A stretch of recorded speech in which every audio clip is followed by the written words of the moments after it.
Hi guys! It's me, Jen. Yan. Guys, nandito ako ngayon sa Mount Zion. Sabi ko nga sa inyo, may bago akong business dito sa Mount Zion. Ngayon, naka-duty ako today. Mayroon akong kasama, anak ni Tita Lenny Labaw din. Kagaya ko, anak na din niya ako. So, nandito ngayon kami.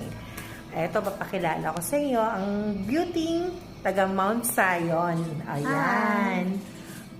Ano ngayon ang, pwede mo bang i-ano ang Mount Zion? Kung ano ang kinagandahan ng investment?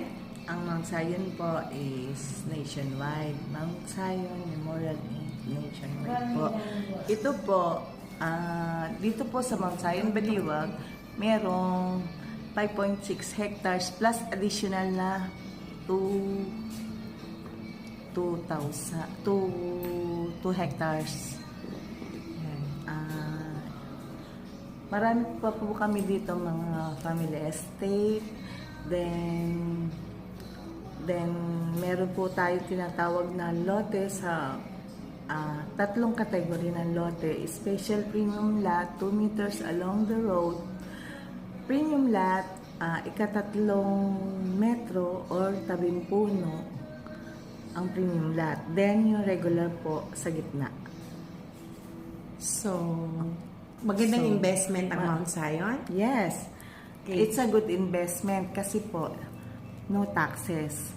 Kapag ka po nag-invest ka dito, twice a year, nag-i-increase ang lot. So, kung mag-invest ka po ngayon, by next month, nag-increase. So, may ano na po yung lote nyo.